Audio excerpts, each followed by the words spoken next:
Assalamualaikum warahmatullahi wabarakatuh. Berjumpa kembali bersama saya Muhammad Roni di Solo TV. Baik teman-teman, setelah kita melihat part 1 dan part 2, kita akan menyaksikan part ketiga tentang perjalanan sejarah perjuangan Ayatullah Ruhollah Khomeini dalam merevolusi negara Iran pada saat itu menjadi negara Republik Islam Iran. Untuk lebih lanjutnya, mari sama-sama kita mulai. Ayo, kita saksikan.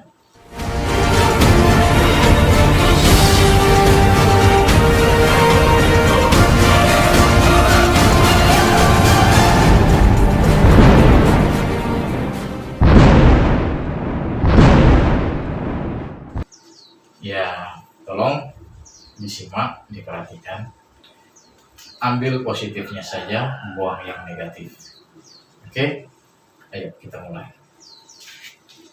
9 hingga tahun 1955, Imam melanjutkan kebiasaan menulisnya hingga menghasilkan 10 kitab baru di bidang ilmu fikih dan usul fikih yang beliau tulis kesemuanya dalam bahasa Arab.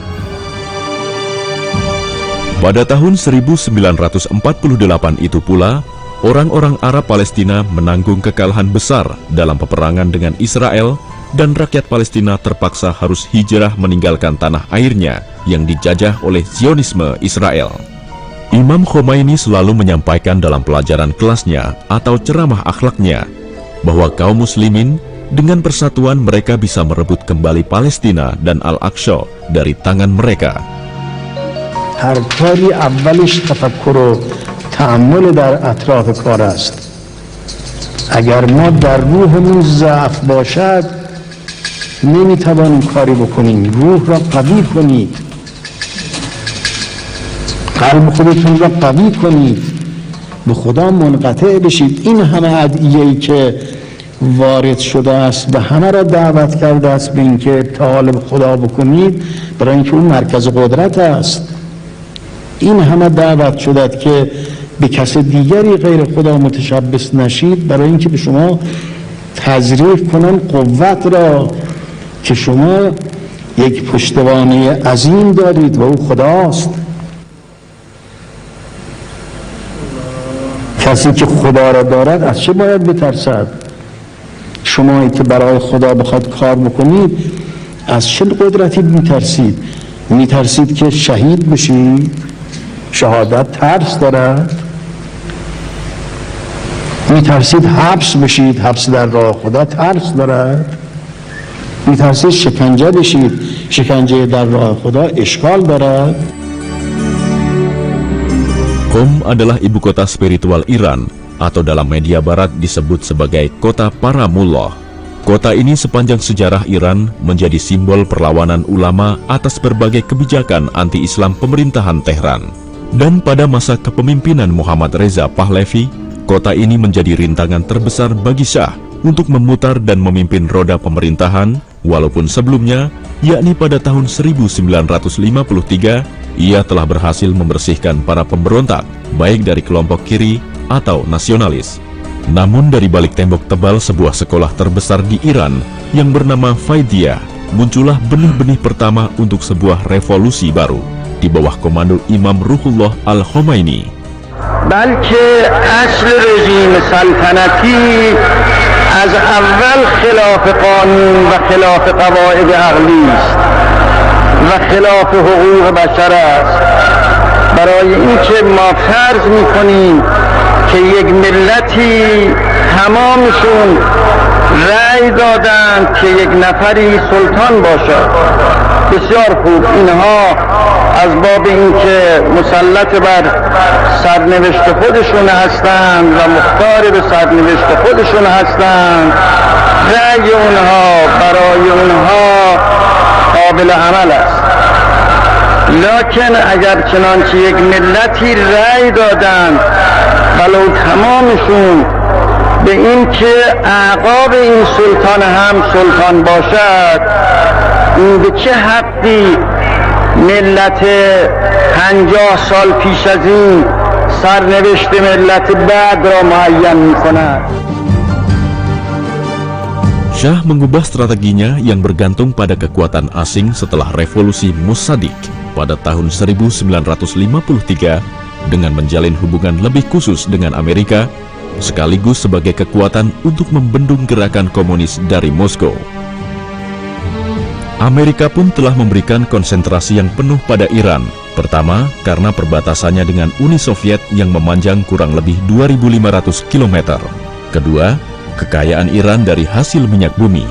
Dan yang tak kalah pentingnya, letak geografis Iran yang sangat strategis di antara berbagai negara Timur Tengah. Pada saat yang sama, Syah memberikan prioritas dan legalitas penuh pada perusahaan-perusahaan Amerika untuk melakukan eksplorasi minyak mentahnya dalam jumlah tak terbatas. Sehingga dalam waktu 10 tahun saja, mereka berhasil memproduksi 340 juta ton minyak mentah. Jumlah yang jauh lebih besar daripada yang telah diambil oleh Inggris selama 50 tahun. Dan semua hasil minyak bumi itu dipergunakan oleh Syah dalam rangka memperkaya pribadi dan memperkuat kekuatan militernya.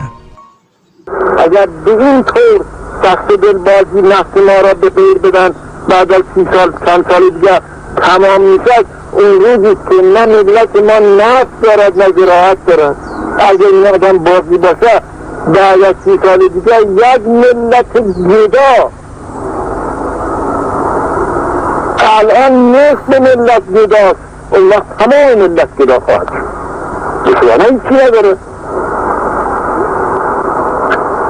این اگر مفلسش بدید آقا تمام حیثیات مادی معنوی شما را از بین میبره. Syah tidak berhenti sampai di sini. Namun pada tahun 1958, Tehran dan Washington menandatangani kerjasama militer dan secara resmi mengizinkan kekuatan militer Amerika untuk intervensi pada berbagai kebijakan dan kejadian dalam negeri Iran di saat dirasa akan membahayakan stabilitas nasional. Oleh sebab itulah, maka para petinggi militer Amerika berkeliaran di Tehran dan kota-kota lainnya dalam jumlah yang banyak, sehingga pada akhir tahun 1970-an, pasukan Amerika di Iran mencapai angka 70.000, dan penjualan senjata Amerika ke Iran berlipat ganda, sehingga layak Iran untuk mendapatkan gelar polisi Timur Tengah. می‌خوایم که ارتش ما مستقل باشد. آقای ارتش بود شما نمی‌خواهید. شما نمیخوای مستقل باشی. آقای سرلشکر شما نمیخوای مستقل باشی، شما میخوای نوکر باشی.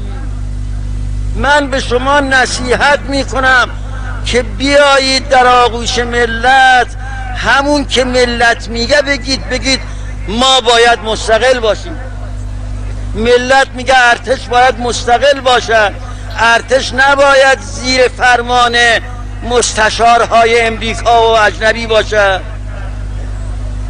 شما بیایید، ما برای خاطر شما این حرفا میزنیم، شما بیایید برای خاطر خودتون این حرفا بزنید، بگید ما میخوایم مستقل باشیم، ما نمیخوایم این مستشارها باشه.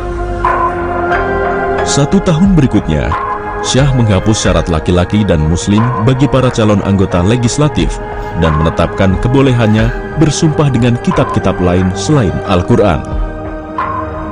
Dengan cepat, Imam Khomeini mengundang para ulama untuk mengadakan pertemuan di rumah putra mantan pemimpin Hauzah Ilmiah, Ayatullah Abdul Karim Hairi Yazdi. Akibat anggaran negara yang sangat besar untuk militer, maka ekonomi rakyat Iran mengalami krisis yang menyedihkan. Selama 3 tahun 3 pemerintahan silih berganti, namun semuanya menemui kegagalan.